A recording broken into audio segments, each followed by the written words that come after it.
ወይኔ እናንተ ገማሊያን የሚለውን ፊልም አይታችሁታል? እኔ 3 ነው ያየሁት። 3ቱንም ጊዜ አልቅሼ ነው ያየሁት የጨረስኩት።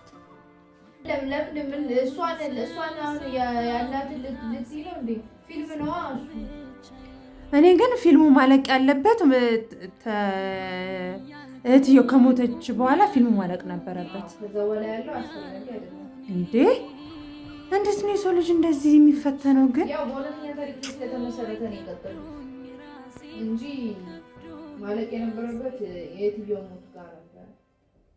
በጣም ነው ያሳዘነ። እኔ ግን አሁን ባለ ታሪኳ ትንሿ አሁን አለች በህይወት። በጣም ከባድ ነው በጣም እና ታሪኩ በጣም ነው የሚያሳዝነው በጣም ማለት ነው።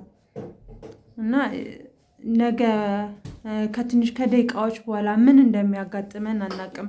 የሆነ ደስታ ልትይዙ ስትይ ራሱ እኮ በቃ ያ ልጅ እኮ መንታ ልጅ ሊያቅፍ ነበረ። መንታ ልጅ አቅፋለሁ ብሎ ሲጠብቅ በደቂቃዎች ውስጥ እና በጣም አሳዛኝ ፊልም ነው። እባካችሁ ሶፍት ምናምን ይዛችሁ እዩት። እኔ በቃ አልቻልኩኝም።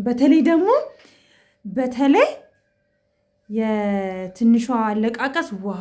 አክቲንጓ እንዴት ደስ እንደሚል ያንን አክቲንግ ነው ያየሁት። ባባ ከእዮብ ጋር የሰሩት የድሮ ፊልም እርሱን አላስታውሰውም። እናታቸው ስትሞት ምናምን ያለቀሰው ፓርት እሱ ፓርት ነው ትዝ ያለኝ። በቃ ስታለቅስ ትንሿ ልጅ ማለት ነው የእህቷ ስትሞት እና በጣም አሳዛኝ ፊልም ነው የምር። እሱ ራሱ ያሳዝናል።